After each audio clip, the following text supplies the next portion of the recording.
On today's show, Jayson Tatum hasn't ruled out playing again this season, so we're wrong to rule out the Celtics for competing for a championship. All of that and more on today's Locked On NBA.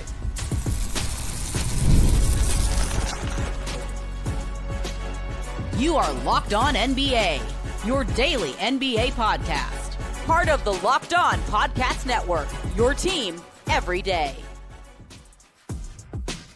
All right, welcome back to Locked On NBA. However you're tuning in on YouTube or on your favorite podcast app, thanks for making Locked On NBA your first listen every day. I'm Wes Goldberg, and today we're talking about which young team we expect to make a leap this season. We're doing it with the help of our Locked On local experts, and as always, I have two of the best with me from the Locked On Nuggets podcast. He's a senior NBA writer for the Action Network, Matt Moore. Matt? That's muted right off the bat.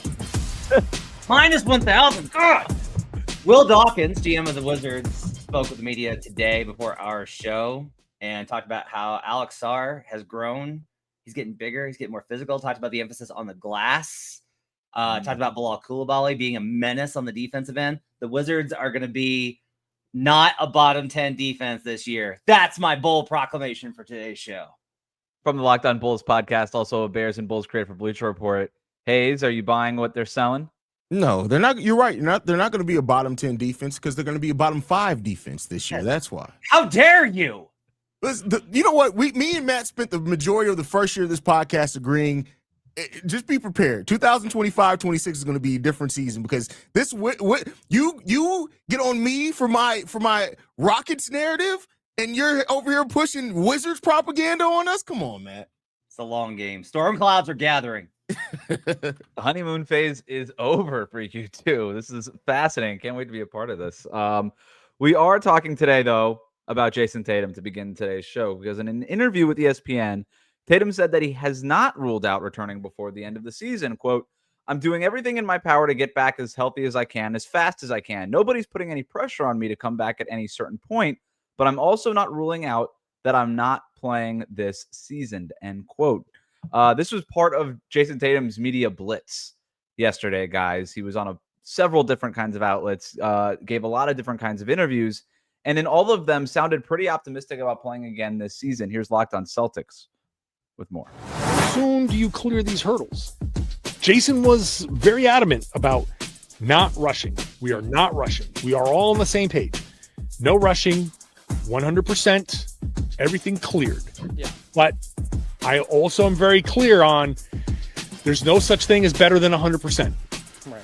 So when he is 100% ready to play NBA basketball, he should play. I've been saying March. Am I not optimistic enough? Like this is the part where I'm like, wait a second here. Is this going even better than we thought? I've been saying that he's going to play this season. I'm starting to wonder if he's going to play this calendar year. This calendar year, for people who don't remember, that means maybe before the end of January 1st, according to John Corrales from Locked On Dynamite Celtics. stuff, Wes. Great drop in. Excellent stat. Matt, are you buying it? I'm buying the possibility he's going to try. I'm worried. You can't.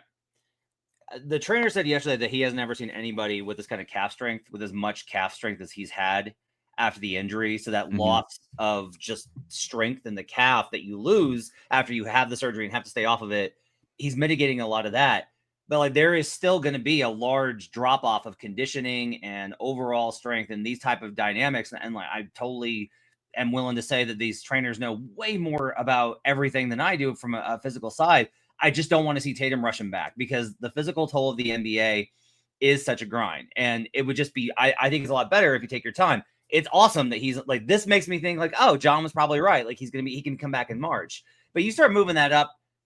December is crazy. Like that would be insane for a comeback. And the other thing I'll say is I always appreciate guys that rush back from these injuries. They're just like, no, like I'm getting back. But like the last guy I remember doing this was Kendrick Perkins, who very different athlete, but he really busted himself to get back and he came back early. But the problem was like Perkins wasn't amazing before. He was way worse when he brushed back. So I think they got to be a little bit cautious here keep him out to at least the All-Star break. Like, just have a little bit of caution here. And if he comes back at 100%. And that is an amazing result. If you are able to be like, hey, we thought it was going to be March, if anything, we can get him back at All-Star. That's at 100%. That would be like an optimum terrific outcome. They got to be a little careful here, though. Yeah, here's what I'll say is that saying the calendar years, that's John Corrales' new the best Celtics win of the season. Like that's just it's asking for too much too soon. But what I will say is that if you can get him back at any point during the season, what that does is that helps you get a little bit over the hump and ahead of the curve for next year. I don't think that turns the Celtics into a championship contender because we've seen it come back from Achilles tears like this. You're not really yourself for probably the first 6 to 8 months, maybe 10 months, if not more. So, he's going to make a full recovery. That's not the thing I'm worried about here. But if you just can get him back this season, you can get him back for the last month and a half of the season. And if you do make the playoffs and get him back for a playoff run, great. I think all those things are just helping you get ahead of the curve for 2026, 27. But I don't think it makes them a championship contender this year.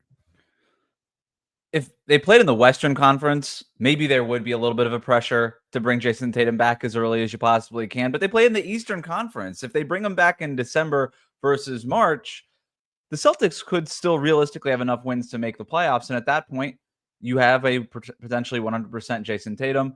I want to throw this question at you guys, even though, Haize, you kind of answered it a little bit there. But a team that has a 100% fully healthy Jayson Tatum for a postseason run and maybe a little bit of this regular season stretch here.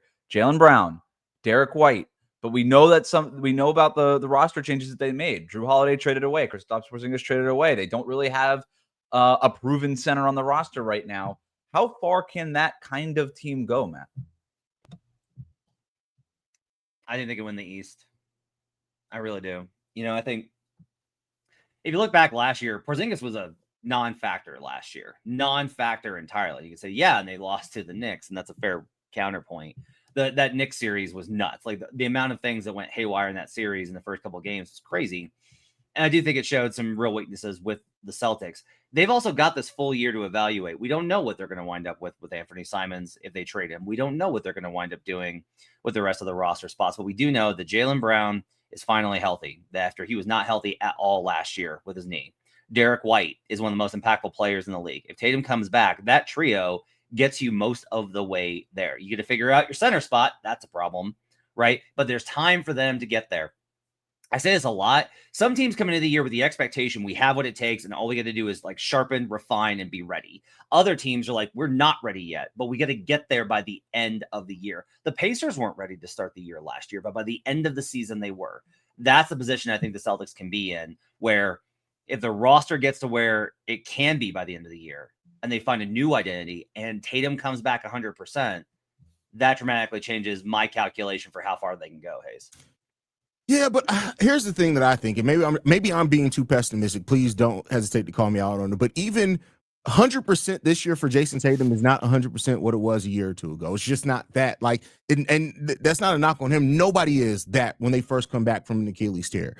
So, I mean, if he comes back this year and he's fully healthy, cleared is what I'll say, ready to go. I mean, yeah, the East is the conference where all you need is a player that has a hot run in the playoffs, and you can go to the Eastern Conference Finals like we've seen it. Jimmy Butler did it with the Heat twice, right? So so it's possible. And I think that they have a much better supporting cast than what he had there. They got to figure out the center spot and stuff, but they potentially have a really solid supporting cast there. So I'm going to count it outside the realm of possibility. I'm somebody who I still think the Celtics is going to be top 6 or 7 team in the East this season, even without Jayson Tatum. I think it's a possibility there, depending on how good Jaylen Brown plays this season. But I just, like I said, I personally don't think that they're gonna, even if he does come back win a title. I think it's more about just getting ahead of that curve for next year.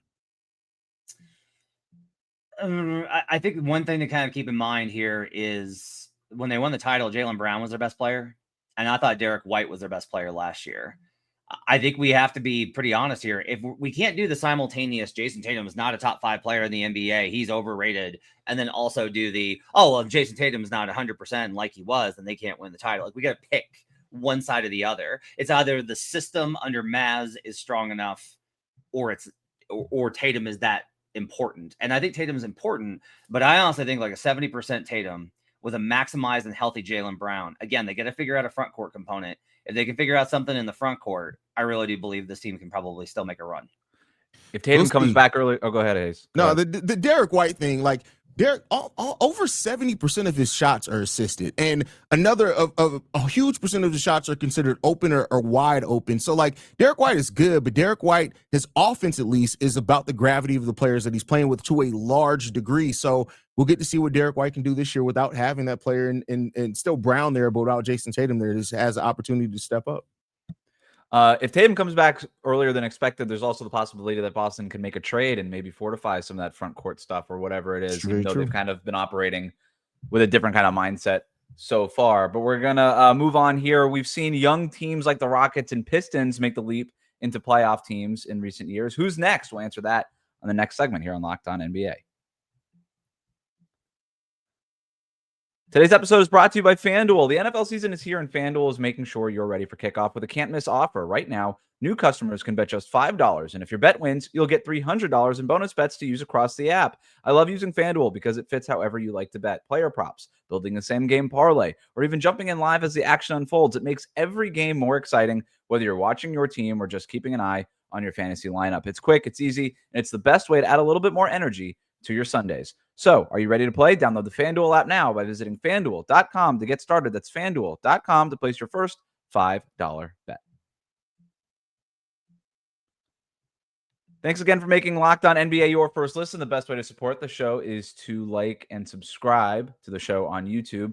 We are spending this week answering some of the big questions that are going to define the season. Earlier this week, we talked about whether or not the Thunder should be considered the favorites to repeat and win the championship. And we also talked about which teams could realistically come out of the Eastern Conference. Instead, today, we're going to move down the standings a little bit and ask which team could be this year's Pistons. And I want to frame it this way, guys, because it seems like every year we see a young, non-competitive team make that leap into young, competitive team. It was the Pistons last season. It was the Rockets the season before that. And now we look at the Rockets as, before this Fred VanVleet injury, a team that could potentially win the title. We've all talked about the Pistons earlier this week as a team that could potentially win the Eastern Conference. So my question to you guys, Matt, I'll start with you. Who do you think could be that team this year? So there's a team that was playing that I want to talk about, but they're not bad enough for me to qualify here because the Pistons were truly awful the year before and then jumped into this spot. So we're going to go that route. I can't believe I'm saying this. So I'm not a Brandon Ingram guy. I don't buy into him. I don't think that he's a guy that makes other players better. I went on Locked On Raptors to kind of defend my skepticism. And I got to say, Sean Woodley kind of turned me around over the summer. And then if you look at the fact, post All-Star, the Raptors have the second best defensive rating in the league. That stat keeps rattling around my brain.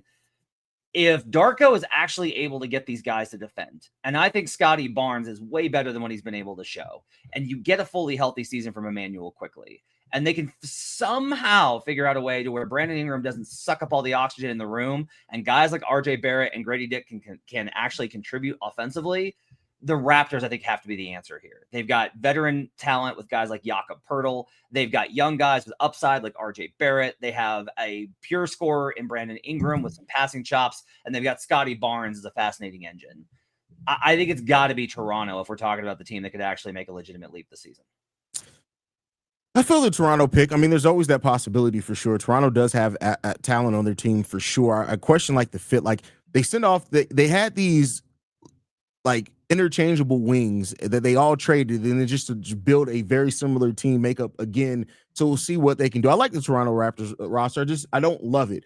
I mean, it's clear the pick here is easy. It's the Charlotte. No, I'm just playing. I'm not going to pick the Charlotte Hornets here. I'm not going to do anything crazy like that. I'll say the Pelicans. If Zion Williamson is truly healthy, I think the Pelicans can make the playoffs this year. I think that they have an interesting roster enough. DeJounte Murray is still a really good point guard in this league. And if Zion is healthy to kind of be the connector there that can transcend that team and be the dominant player that they need, it'd be tough in the Western Conference. They still have to go through the play-in. I'm not picking them to make the playoffs outright, but I think the Pelicans have an interesting enough roster. Jordan Poole's there now. I think the Pelicans would be a really interesting team this season. These teams I think are best kind of identified by, do you want it, like, how much do you want to see them in preseason? And the answer must be like, never. Why would I care?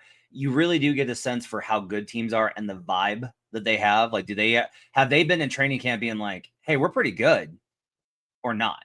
And you see that in preseason. Wait a second. We all missed an easy give me here. If we're talking about a team that was not in the playoffs last year that's young, could turn into the team, it's the San Antonio Spurs. I was going to bring them up. I was wondering if when you guys were preparing for the show, did we all just agree that was too easy? They win 30 games last year. They have Victor Wembanyama. They draft Dylan Harper. They've got a good young team. Did we just agree to do they not count?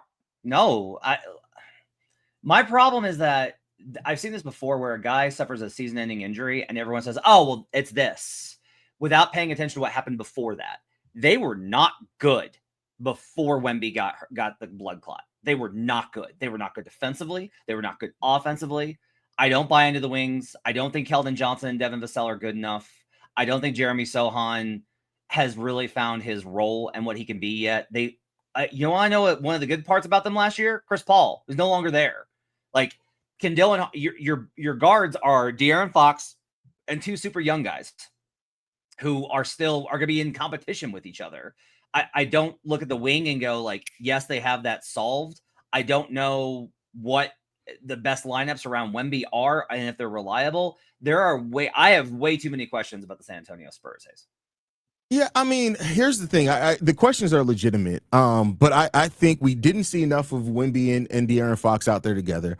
I think that's going to be the key thing, how that can work. We've seen De'Aaron Fox be really good with the Sacramento Kings team that doesn't have nearly the talent. Yes, they have some things that they need to figure out rotation wise, but like you say, you're like Devin Vassell to me is really good, and I think now that he's going to have kind of less responsibility on him offensively, he could possibly take a leap. But a lot comes down to, can Wemby stay healthy? Does Wemby fix some of the things about his game that me and you talked about last season, Matt? Like, teams last year were getting away with putting wings on Wemby to force him out the paint, which just made this San Antonio Spurs a lot easier to guard. So how much Wemby has grown as a player is going to make a huge determination here. But I think they have the talent to make the playoffs in the Western Conference. If they don't make the playoffs, if they don't make the play-in, if they're not good, the conversation is going to turn on Wemby. Somebody's going to race to build their anti-Wemby position, which I think is too early because it's just like, I just don't think that they've. Is that you, Matt? Are you going to build? Not me. I just don't think that they've established the build well enough. Like, my problems are not Wemby. Wemby's actually, he's not better than I thought he was. He's more impactful than I thought he would be at this age, which is actually scarier. The problem is just like the rest of the build. I have so many questions about. I am not convinced that this is a playoff team around Victor Wembanyama. I think I share your skepticism, especially because it's such a tough conference that they're playing in. If they were in the East, maybe this would be a different kind of conversation. But to your point, Matt, they were 21-25 with Victor Wembanyama in the lineup last year. That's not a playoff record in the Western Conference. And, they add De'Aaron Fox for the full season. They lose Chris Paul. I thought Chris Paul was really good for them last year. I think it's a marginal upgrade, but it's a different kind of player. And they, like Haize said, they're going to have to figure some of those things out. Can I throw one team at you guys that we haven't talked about? Sure. We kind of did talk about them. The Washington Wizards. No. Would it be crazy if, I look at Haize just logged off. Let me build the framework here for you guys. So what did Houston do and what did Detroit do that kind of took them from the conversation they were in to the conversation that they eventually got into? They had their rising young players and they found veterans who can complement them, right? That's what Houston did with Fred VanVleet. It's what the Pistons did with guys like Malik Beasley and Tobias Harris. Could CJ McCollum and Chris Middleton, if Chris Middleton plays for most of the year, be those guys for Washington? And then let's say one of these young guys pops, whether it's an Alex Sarr who's officially on muscle watch or somebody like that pops. In an Eastern Conference, could they win 38 games and sneak into this thing? No one has tried harder to build this fantasy world than me. If Trey Johnson you're laying bricks, Matt. Come on. If Trey Johnson is like the guy, here's the biggest problem. As much as I really like this team, and we'll talk about them incessantly this year on the show, their pick is top 8 protected. They have to finish bottom 5. They have to. They can't lose that pick because I don't know, unless Trey has a season where he looks like Damian Lillard in a small forward body, then I can't see it happening. Sarr isn't far enough along in his offensive development. He still has a lot of games, especially in like Eurobasket where he looked lost. They still have Tristan Vukcevic, who I think is legitimately great. They still have him on a two-way contract, so they're not sold on him. It's more likely that Chris and CJ are every other game contributors, resting their body and then using them for assets. I want to believe, Wes. I do, but I don't think it's likely. If you want to talk about the team in the Eastern Conference that I actually do think is in this position that was in the play-in last year, I think the Heat could go from, oh my God, like what a train wreck, barely made the playoffs, to legitimate top 3 seed. It's disrespectful that you even put them in this conversation. They were bad last year, and they could be a real team this year. Listen, as bad as the Heat were, guess what? They beat the Chicago Bulls in the play-in, so I'm not going to throw any Heat slander out here. But the Heat slander is coming during the season for Wes Goldberg. Don't worry about it, ladies and gentlemen. Here's the thing. The Washington Wizards are, I think we're a year away from having that conversation. I think this is a really good young team. A team with a lot of young talent on it. I don't know how good they're going to be this year. Now, I think get them some reps under their belt, get them a season under their belt. And I love this team. Cam Whitmore's on this team now. Trey Johnson. Like, I think that this is going to be a team that we look back on and we say next year is going to be the year that they can make the play-in. I think that's where it's going to be for them. Like Michael Porter Jr., I'm just asking questions here. That's going to segue us into our next segment. Michael Porter Jr. at Brooklyn Nets Media Day had a lot to say about his time in Denver. Will reveal the real reason why the Nuggets lost to the Thunder, at least according to him, in last season's playoffs after this.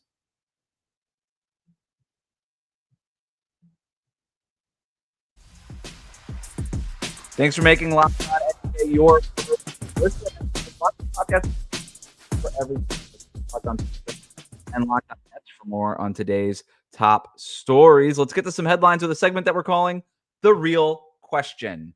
We'll start with this one. Michael Porter Jr. did a sit-down interview with the Yes Network during Nets Media Day and said that he was playing at 20% capacity in the playoffs and that he could barely lift his arm. He mentioned Aaron Gordon's injury, saying, quote, "We were debilitated," end quote. Remember, the Nuggets did push the Thunder to 7 games and had a chance to win that series. Here's the real question. Did Denver's lack of depth prevent them from making a legit run at the title, Matt? No. So I'm going to be a little bit of a contrarian here as the homer on the show, covering the Nuggets for Locked On Nuggets. They shouldn't have won game 1. It was a weird outcome. Teams coming off of those game 7s usually get killed, and the Thunder were absolutely asleep at the wheel, and the Nuggets stole it. And that flips the entire series. If OKC wins game 1, then everything kind of changes. Now, OKC admitted that the Nuggets pushed them further than anybody else did, and that's a testament to Denver's roster, to Jokic, to Jamal Murray, who I thought had a really good series. But I don't really think they matched up as well as that series showed. I understand it felt that way because they went 7 and it was close, but you saw game 7 and how that ended up. When it really came down to it, the Thunder were better by a magnitude. And some of that was the injuries. They could have upset them if Porter and Gordon were healthy. They might have upset them, but they wouldn't have been better. And I think if they beat the Thunder, that's what would have been crazy. They could have beaten the Thunder and then gotten shellacked by a Wolves team that has had their number the last 2 seasons. So while I think Denver this year is a legit contender, I do not think that those injuries were the reason why they did not make it to the finals. Yeah, I can't say that those injuries are the reason either. Like they absolutely, you can't say that they didn't play a part, but I think they have a lot more that they need to figure out before we can blame it on just the injuries, matchups and things that play a part into that as well. But yeah, I find myself agreeing with Matt. I want to argue with Matt, but I can't on this one. I actually agree with Matt. Don't worry. Lots of time left in the season. Look, by not agreeing with Matt, it means that you're also not agreeing with Michael Porter Jr., which might be on the right side of history there. So there you go. There you go. It was reported today that Ace Bailey, the 5th overall pick by the Jazz in June, is parting ways with his manager, Omar Cooper, and is in the process of seeking new representation. The real question is, does Ace Bailey even want to be in Utah, Ace? Haize? Oh. He doesn't want to be in Utah, and I mean they've been clear on that basically since before the draft process. He doesn't want to be in Utah, but he's there. He's going to be in Utah now for quite a while. They're not going to move off Ace Bailey anytime soon. But I do think getting away from that agent, like his agent just screams janky promoter. Like everything about his agent. Anytime I've seen him, like him in that stupid fake fur coat, everything that he did there, like I'm so glad he got away from that guy. Get some real representation around you that can help advise you on your career. But he's going to be in Utah for quite a while. Yeah, I don't think this changes anything. To me, this actually is the opposite kind of the idea of like getting rid of him so he can try and move out or try and do another power play. I think this was like a realization after talking to the Jazz and like talking to players in the league of what it is that he needs to do. This is kind of a reset of like, this is a move towards maturity. Like this is a move towards trying to reestablish his reputation and be like, I just want to come in and contribute. I just want to be, that's what you need to do here is just come in, play hard, play well. You are going to score. You're going to score a lot. You can win Rookie of the Year on this team, and then you can get back to your trajectory as being a superstar. But your management got you thinking that you could dictate all of these type of things, that you could be the one to decide all these type of things. And the reality is that the NBA, you do not control the early part of your career. And that's not just the league that dictates that. The NBA Players Union has removed your power. The NBA Players Union agrees to the draft, the rookie scale contract, and restricted free agency. They are fine with that because they protect their veterans. You have to earn your way to getting the kind of respect and power that players want to hold. And that may not be fair in your mind, but that's the situation that you're in. I do think this is a positive step for him in moving towards a little bit of a rehabilitation of his reputation. To your point, Matt, somebody's got to play in Utah. And I guess Ben Simmons might have to play in Australia because Larry Kesselman, if you don't recognize that name, that's okay. He runs the Australian-based NBL. He said in an interview that he plans to reach out to Ben Simmons about potentially playing overseas. The real question, Haize, is Ben Simmons' NBA career really over? I think, yeah. I mean, it may be, and it may just be time. Like Ben Simmons' NBA career has been dying slowly for a while since the trade to the Nets. It's just been dying off slowly. Like, to his credit, he still found ways to be productive at times when he was on the court last year. And I honestly think Ben Simmons in the right role could actually still be productive in the NBA now, but it never really felt like Ben Simmons wanted to be a great basketball player. It just didn't feel like that to me. That's just my personal take on it. So if he does go back home to Australia, gets to play over there, maybe he can reinvigorate a little bit of his love for the game and he can have more fun just playing basketball because it doesn't seem like it's hard to him. It reminds me a lot of Michael Beasley, honestly. A guy that was like so talented and could have been an absolute monster and didn't have the right stuff going on upstairs.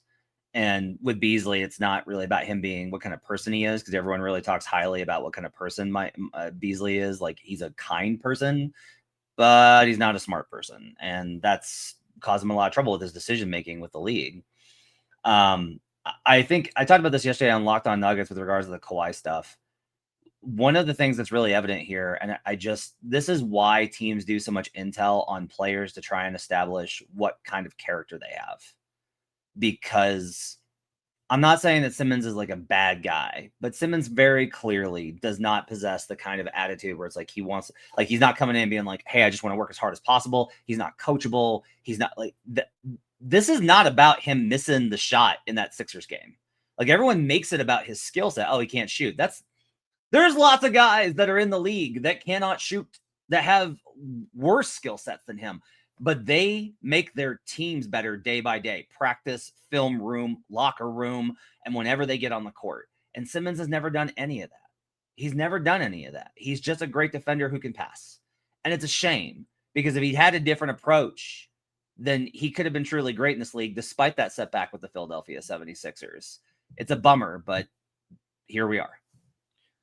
The NBL is not an easy league either. It's not as if Ben Simmons is going to walk into that league potentially and just dominate, right? That's a competitive basketball league too. And so if what you guys are saying is true, like, it's not like Ben Simmons just walk in and just be like, yep, I can totally kind of recoup my image, kind of dominating for this league. It's going to take maybe that little extra thing that he doesn't have there. My favorite Michael Beasley story before we go here, guys, is he was telling the story on one of the podcasts that he's been on recently, but he talked about the rookie symposium that first-year players have to go to and how he got kicked out of it because he got high right before it. Him and Mario Chalmers, both drafted that same year, just got kicked out. They said, nope, that's literally what we're talking about, guys. Can't be here for it.